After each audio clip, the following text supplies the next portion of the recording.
So this is what I hope my presentation today is about. It's the relevance of food in all our businesses and in all our homes and in all our lives. So this is a slightly complicated slide, but as I said, all the blame goes to somewhere if anything is not right. So we are a food business with a big heart.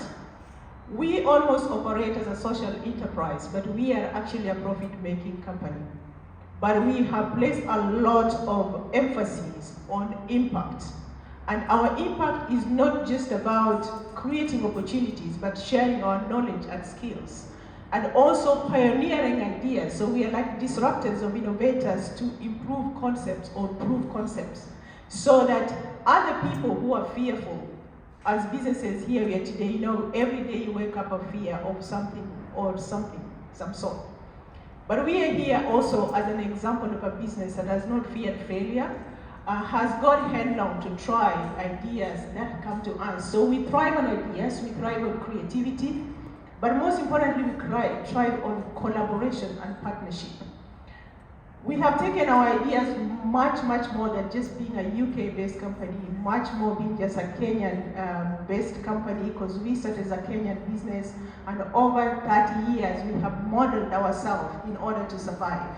So the Sacoma you see today is not the Sacoma that was in 1998. 1998, we were just a business counseling office like yourself, supporting people into work or into employment. But we have been brave enough to scale boundaries from one country to continents. And this is what I hope to share with you today, what we are doing locally, what we are doing in smart cities, and how this can help us as businesses together. In my slide here, I want to look at the option of us collaborating together in various ways. So when I show my slide for collaboration, you'll see that we are already a network of collaborating businesses that can actually thrive by working together. Because the whole idea of business networking is not for you to pick up my card and go home and wonder, what am I doing with this card? Why did I pick it? But for you to make a conscious decision that you are being here in a networking business meeting. It's not about just picking cards, it's about learning and finding collaboration so that we can all make progress. In our business model, our target customers are B2B, we do B2C, and we do B2D.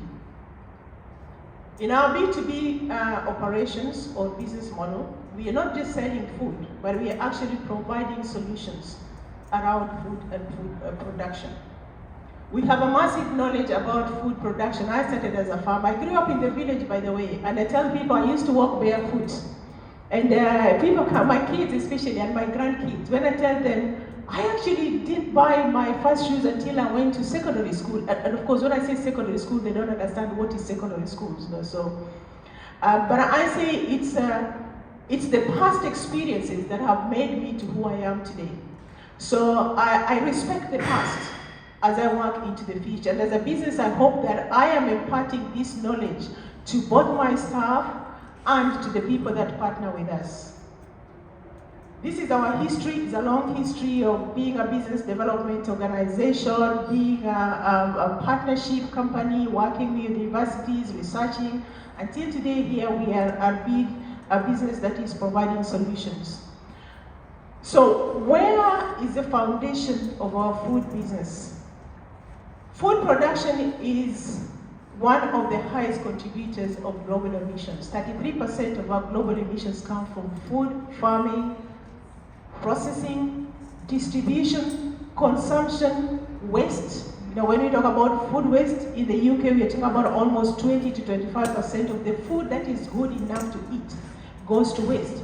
And this is where you see disparities between we are throwing so much food because of waste, because of best before dates, or whatever reason, like you talk about the food that is not good enough to go to supermarkets because of one shape or another.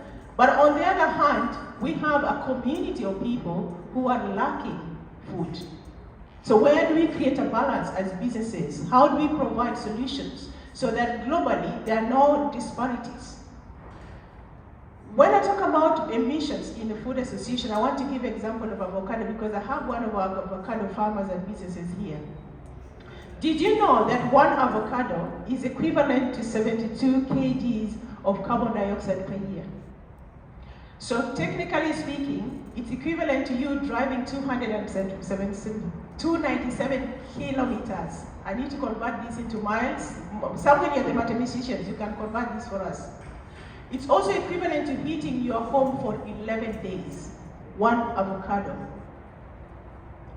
Coffee drinkers. Can I see coffee drinkers in the house? So 45 billions of carbon dioxide comes from the processing of coffee. Coffee roasting is one of the highest emitters of carbon globally. And so when you are consuming some of these products, you need to think about, where does your food come from as a responsible business? Where do you play a part? Where are the wellness guys, the ones who eat just salads and vegetables and everything? Can I see there? Yes, we have some of them. So every time you eat your fruit salad or bowl, think of where it comes from. So I have a fruit bowl here that has about 8 countries that it has come from. So this is the impact that your food consumption is creating globally. It's not a local problem, it's a global issue. And any business, whether you're in food business, you're just a consumer, or whether you are just an auditor, need to be thinking about the impact of food in our society today. But we have a food crisis in cities, in towns, in villages, where we have food waste and we have global emissions, and at the same time we have hunger and also lack of food sustainability. A lot of the farmers who actually grow our foods do not have enough food to sustain their own consumption. And yet they export, of which another 30% of what they export to us consuming countries, we now waste another 25 to 30%. So it's a real problem to think about. There are also health concerns arising from food and our dietary habits. Highly processed foods, and I'm sure we have tried some today this morning. I was talking to the chair, and she was very concerned that where are we with healthy eating?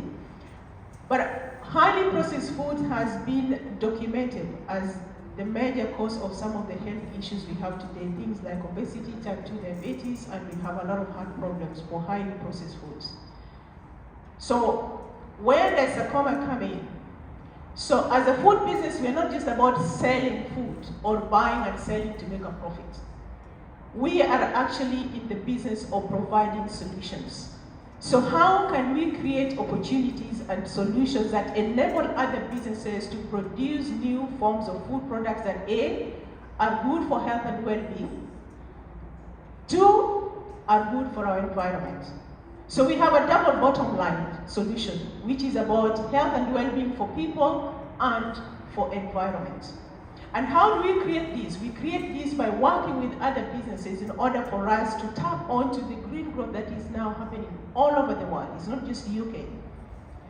But there is lack of opportunity or access to some of the technologies that enable businesses to be able to monetize the green growth. And this is where we also play a big role. How do we bring other small businesses into the food production process? It's not just about growing and farming and processing and distribution. As you can see, food consumption and production is more than just producing and distributing. So this is what our solution is like.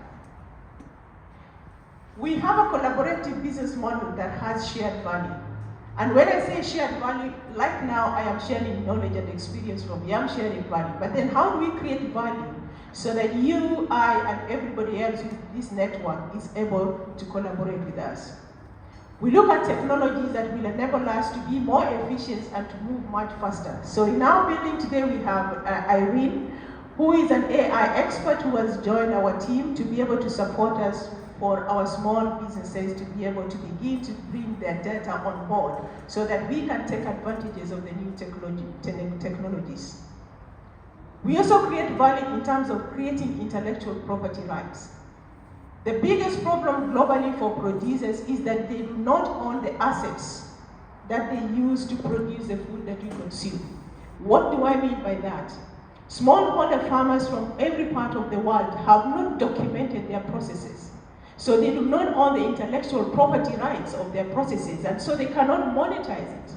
So we are coming on board as a food business to begin to rectify this. And we have started in Kenya by partnering with Konza Technopolis, which is one of the Kenyan smart cities, to be able to bring producers on board so that we can begin to share intellectual property rights together.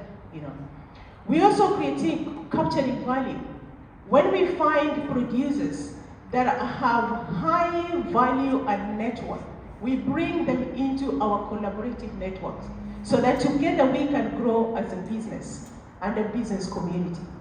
So our business model looks like this. We almost operate like a living lab, cooperating with everyone, whether you're small SMEs, whether we are research universities, whether you're just consumers. We have cluster of businesses together. That's why I was so pleased when I was invited to CB to run this session today, that I see this as an opportunity to creating a new BDA where we come together collaboratively for us to succeed. It's no longer just a network as usual, but it's for us to find partners and collaborators in order that we become a strong business community that can grow together. So with this, we have created a low-carbon food systems. And when I was called to provide this solution, I actually don't speak Korean, neither do I speak any other language other than Kiswahili and English. So for 6 months, I had to do what is called a proof of concept in a country that had no clue about their culture, had no clue about their language, but I did a pre-public, it's called proof of concept. And we are so pleased that the mayor of Seoul has accepted that this is a solution they are going to integrate in their smart city system. And they are not only going to integrate it in the system, they are going to popularize it so that we now replicate it in other cities like Taipei. We are going to Dubai as well. And we have, next week, we are presenting to over 200 cities at the Seoul Smart Week, where we are going to now prove that to be a smart city, you must be in cognition that your food consumption actually affects other parts of the world. And this must be integrated in the smart city solution system. And this is what we have done. I was thinking I'd get a big applause for this groundbreaking work, but anyway, so this is groundbreaking piece of work that we have done. It has helped us as a business to grow in terms of our intellectual property rights that we are owning in the new solution for this. So this is what the model looks like, and it's more a collaborative model, as you see, from globally connected, way from Africa to Europe, to Asia, to Australia. So we have all forms of technology coming onto this platform. I want to stress about the power of innovation in developing our businesses today. I stand here today not because I'm very successful or that our business is not very successful. It's successful, but it is because we have learned to tap into the power of innovation and creativity. The ability for us to conceptualize ideas within our business and make those ideas happen. So in this network, I hope that if we take away one thing, is the power of innovation to drive our businesses. And innovation is not something that is created in the laboratory. It's not something that is created by researchers and academics. It's in our mind. It's the ability to see things differently so that we are able to grow. And of course, we talk about AI that has made it possible for even non-researchers to be innovators. Because all you need to do is tap in word and research, and you get a lot of results. So our growth has been through entrepreneurship and pioneering, or really spark ideas. Some ideas just spark like in the middle of the road when I'm driving. And I come to the office and someone tells me, I think you really need to check how many more things we can do. And of course I have my husband, who is my partner in the business, who says he's being driven crazy totally by the different ideas that come. But the good thing is that our business, it gives us the confidence that we can make many things happen. We do not live under fear of failure, because I meet a lot of businesses that basically have one pipeline of idea, and they constantly live under the fear of failure, because if anything happens, today, I know COVID was one of the things that really brought all of us down. But a lot of us also survived and created new business ideas out of COVID. So it's the ability for us to pioneer ideas that spark our minds. We also bring in the idea of ecosystems use. How do we bring together many ideas together? We are using data integration, like I said, we are using AI, and if you're here today and you want to know more about AI, we have Irene there. We are using real-time organizations to work with us locally and globally. And we are also supporting entrepreneurs. So some of the food products that you see that we are selling are actually brought into us as a launchpad so that these food ideas can become a reality.